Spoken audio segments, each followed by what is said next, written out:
Cash is one of the most important things to be aware of in your business. Right? It's what causes the most amount of sleepless nights, I suspect.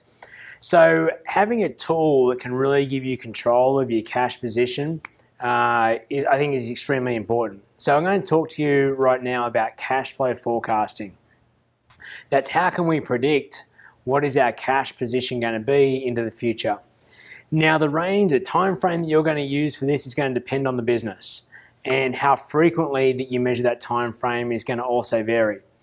Now to start with, I want you to make sure you've got in front of you the cash flow forecasting tool, Excel spreadsheet. If you don't have a copy of that, make sure you email me and then come back and watch this video, because I'm going to be referring to that tool throughout the video and you'll need to follow along. Firstly, let's take a look at the why. Well, I kind of mentioned it. The cash flow, knowing where cash is extremely important. A, so you know you can pay your bills. It can also tell you when you need to get on top of your accounts receivable. It can also be a great tool for planning. Say you want to buy a piece of expensive capital machinery, or you want to bring on a new staff member, but you weren't sure on whether it was going to cash flow, whether you'd have enough money in the bank to be able to pay for it. This is a tool that allows you to play around with some different assumptions and see what the impact is going to be from a cash point of view. I've had businesses that are very seasonal, they go up and down, and having this tool in place allows them to go to the bank and say, hey, listen, we forecasted our cash over the next 6 months. Looks like we're going to need an operating line for the last 2 months of the winter. Can we put that in place now so we're ready to go for the spring when it's time to ramp up again? Now, if you go to your bank manager and with that kind of conversation, your response is going to be a lot different to if you turn up 2 months before the end of winter and say, I need some cash. Right? If your bank understands how well you're forecasting, how well you understand your financials and your cash flow, they're going to want to work with you. Okay, so that's the why. Now the how. How do we do it? So you've got that template in front of you. There are 3 tabs on that template. The first one is an instruction tab, which basically walks through what I'm going to tell you right now. The second one is the sales tab, and the third one is the cash flow. So we're going to start with the cash flow, and what I'm going to suggest we do is start by inputting a historical record of what's already happened in the business. Now the reason we want to do that is if you're like most people who start using this tool, it can be a little confusing to start with or a little overwhelming. So we do the last 3 months to give us a real easy way to fill it in and get to see some of the trends and flow of the cash in our business, and we can then use that when it comes to forecasting. So what you're going to do is you're going to print off the last 3 months of your bank statements. So print them off by month. All right, just go online and print them off, or if you've got a record from the bank, pull them out of the filing cabinet.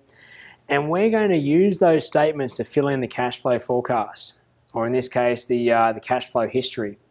So what you're going to have to do is you'll see under the cash flow forecast, particularly on the expense side, there's just a whole lot of generic expenses. It says like expense 1, 2, 3, 4, and so on. You're going to need to fill those in with actual line items that show up on your bank statement. Now your bank statement doesn't say it particularly, but you're going to have to work that out as you go through. For instance, you'll know there's a check that goes for your rent each month. You know payroll comes out. You know there's maybe a payment to your line of credit, or the different expenses that come out each and every month. We need to create a category for those on the left-hand side there as line items on that cash flow tool. So, and that might only become apparent as you start to go through and find all the different things that are coming out of your bank account. So there's going to be a credit card payment on there. There's going to be utility payments if you're paying things by check or by credit card. Now, if you're paying things by credit card, you're not putting every single credit card expense on there. You're only putting when you actually pay the credit card off. So you're only recording things that when cash physically comes out of your bank account. So go ahead and do that. Now that tool that you've got is set up in a weekly format. So each week you can see what happens. So go ahead and fill that in, and then you can go back and look at the income side. Right? When does income come in? Now 2 ways you can use the tool for the income side. On that main cash flow tab, you can just enter the sales in the top line there, or you can go to the tab before, which is the sales tab, and you'll see there's a whole list of different customers. You can physically input your different customers and when they paid you, and that number will then roll forward to the cash flow tab. Either way is fine. If you've got thousands of customers, then don't use the customer, the sales tab. Just enter the total amount of dollars that come into your bank account each week in the cash flow sales line. If you've got a handful of customers and it's easy to track, then I recommend using the sales tab. Either way, it doesn't really matter. Whatever's going to make the most sense for you and be the easiest to follow. So we're going to enter the historical. Now, it's important you check the ending balance. So you'll see in down the bottom of your cash flow tool, there's a bank beginning balance, and then below that a bank ending balance. The very first week that you start, it's important that you put the starting balance that's in your bank account. So where it says starting bank balance in that first column, you make sure you put the actual number that was in your bank account for when you started. And then when you enter all the information in, you'll see an ending balance that gets carried across. So for each week, just check down and make sure that the ending balance on that cash flow tool is the same as what shows up on your bank statement. Now, if you're out a few cents or a few dollars, that's not the end of the world. Don't get too caught up in getting it exactly right. The main thing is that it's pretty close. So once we've done that, we've entered our historical, we should start to be able to see some trends or see some patterns as to how money's coming in and going out of our bank account, particularly on the expense side. So now what you need to do is you need to start forecasting. So you're going to look at what some of those trends are. Like the easy ones are like rent and payroll, utility bills, maybe some general supplies that you buy regularly. Those things you can forecast because you know exactly when they're going to happen, you know how much they're going to be. When it comes to some of the more variable things, like say your credit card statement, you don't always know what that's going to be. I find if you go back and look at, say, the last 6 months or 12 months of credit card statements, you'll be able to start to get an average. And I would go on the high side of that average and I'd put that in your cash flow forecast on the date that it's going to be due in the future. And therefore, with each of the expenses, if you're a little bit high, you're painting a worst case scenario. And then when the numbers come in, it should be better, hopefully, than what you forecast, so your cash position is going to be better. Better than it being the other way around. You don't want to be caught short. So we enter our expenses. Now it comes a little bit tricky. We've got to start to enter the sales side. And the place to start with that is with your accounts receivable. This is where people already owe you money. You're just now got to guess when the money is going to come in. So depending on how sophisticated you are on your accounts receivable system, depends on how easy this is going to be. But if you go to your QuickBooks or your Simply Accounting and you print off your accounts receivable list, you'll be able to see who owes you money, and you'll be able to guesstimate when you think that money might be coming in and start to put that in the sales category so you can forecast that side. Now, with point 5 here, I've written down sales forecasts. What I'm referring to here is forecasting cash that's going to be coming in that hasn't been booked yet. This is not accounts receivable. This is based on what you think is going to happen on sales you think you're going to make.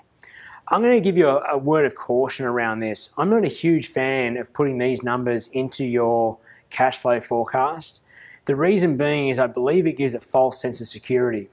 I would rather you see in your cash flow forecast when your bank account is going to go negative because you haven't got sales coming in, because that's going to be a call to action. You're going to know you're going to need to bring some cash in by a certain point in time, versus putting a sales forecast in there, and then when you look at your cash flow, you can see, oh, we've got cash in the bank account.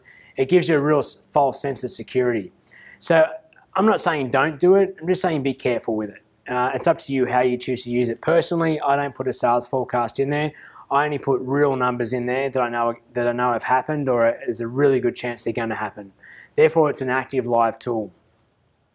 Now, the other part that you use your cash flow tool for is planning capital expenses or other expenses that aren't day-to-day operations. Say if you want to pull some extra cash out of the business, or say you've got a pending lawsuit, heaven forbid, that you're going to have to settle on. These, out of the normal expenses, you can then put those in your cash flow forecast and see what the implication is going to be. You can see perhaps, in 3 months' time, we're going to run out of cash, even given certain assumptions around sales, where we've got to really got to ramp up our sales effort here.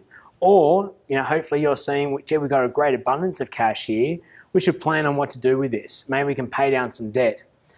Quite often we get in a position where we've got some excess cash, we think, great, let's go and pay some debt off, only to realise that down the track we're going to come into a cash crunch. So doing this cash flow forecast enables us to make those kind of decisions with a good degree of accuracy It's never bulletproof, it's never for sure, but you can at least see very clearly what assumptions you've made in making those decisions, and it gives you a feeling of comfort to know that you've got there's a good chance you're making the right decision here. This is a tool that I highly recommend if you're new to, that you're doing on a weekly basis. Now, you don't have to be the one doing it. It can be your bookkeeper doing it or whoever's in charge of the finances, but you certainly need to understand it. You need to understand how they're doing it, how they're making the assumptions they're making, so you can have a level of comfort in relying on the numbers that you're seeing. Once you get to a stage where you're pretty confident in the way you're running it, you don't need to be doing it weekly unless you're really tight on cash. Hopefully you get to a stage where you've got a bit of a cash buffer in your account, you've got some working capital there, you don't have to watch things quite as tight, and you can now run this cash flow forecast on a monthly basis. That's where you want to get to, and then it's much easier to look at. There's not so many numbers, not so many columns, and you start to get a real feel for it. And then once you get to that point, you can start simplifying some of the line items too, because you don't need to have 1,000 different line items in there. That can be quite complex to keep a handle on. If you could simplify it up to 20 line items or less, much easier to take control of, but you might need a bit of practice and comfortability before you get to that point. Anyway, play around with it. Again, if you haven't got the template, make sure you email me and I'll send you a copy. And happy sleeping with your new cash flow tool.